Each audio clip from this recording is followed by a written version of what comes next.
مشكلة ستات البيوت كل سنة قبل رمضان إن البيت مش جاهز لرمضان ولا جاهز لعزومات رمضان. طب جاهز لضيوفك في رمضان؟ طب شكلك إيه بقى لو جالك ضيوف والبيت مش متروق والأرضيات لونها باهت والحوائط والسقف مطرب والمطبخ كله دهون والبوتاجاز معكوك والحمامات متبهدلة؟ والله ما قصدي إنك مهملة، أنا قصدي يعني إن الحياة غير عادلة وعندك مسؤوليات وأولاد وشغل وجوز، وزي المثل ما بيقول هين قرشك ولا تهين نفسك. فانت بقى تدينا قرشين وهنظبط لك كل ده. كملي بس الفيديو للاخر عشان هيوفر عليكي اسئله كتير. الباكج والعرض اللي انا هقوله ده متوفر بس لفتره محدوده، يعني هيشتغل معانا وقت معين ويروح لحاله. الباكج ده جواه 3 حاجات، وتالت حاجه دي هديه مجانيه. اول واهم حاجه في الباكج تنظيف عميق للمنزل بالكامل، وهفهمك يعني ايه تنظيف عميق. نبدا بغرف النوم، شبابيكها، بلكوناتها، حوائطها، تحت السرير، تحريك كل حاجه ممكن تتحرك وهنجيب من وراها ومن قدامها، سجادها وستايرها هيتنفضوا، النجف هيتلمع، وكل اللي محتاجاه الاوضه هيتعمل. تعالي بقى للمطبخ، حوائط المطبخ كلها هتتصبن، البوتاجاز بفرنه بشعله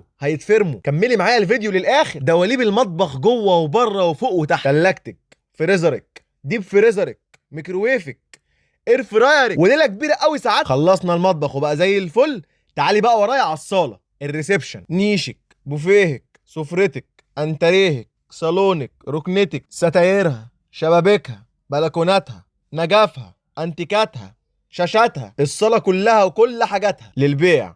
سوري معلش اندمجت شويه. وطبعا في الاخر الحمامات كلها بتتصبن، قاعده وحوض وبانيو وشاور روم وسيراميك، كله بيرجع جديد. انتوا متخيلين ان ده كده اول حاجه في الباكج؟ لسه حاجتين. تاني حاجه في الباكج دي والله دلع، ليكي غسيل جاف لقطعتين، يعني مثلا انتريه وركنه، انتريه وكراسي السفره، الصالون والانتريه، الصالون والركنه. المهم ان هما قطعتين، طقمين كاملين. وانتي بتحجزي الباكج هتختاري الطقمين اللي محتاجه تغسليهم، يعني انتريهك وركنتك هيرجعوا جداد. عايزه تزودي طقم تالت بفلوس، مفيش حاجه ببلاش يا هانم. يبقى كده معانا تنظيف عميق للمنزل بالكامل وغسيل طقمين غسيل جاف. تالت حاجه اللي قلت لكم عليها في اول الفيديو هديه مجانيه، الا وهي عبوه انكس قاهر الدهون والبقع، وده بقى فخر انتاج مصانعنا. وخدي بالك احنا هنكون جايبين 2، واحد نستخدمه واحنا شغالين، وواحد ده بتاعك هيتساب لك تستخدميه براحتك بعدين. الباكج بتاعنا شامل الادوات والمنظفات، يعني احنا هنجيب كل حاجه معانا هنستخدمها. وفي النهايه عايزه تعرفي سعر الباكج كام؟ هتبعت لنا في الرسائل او في الكومنتات مساحه شقتك كام متر،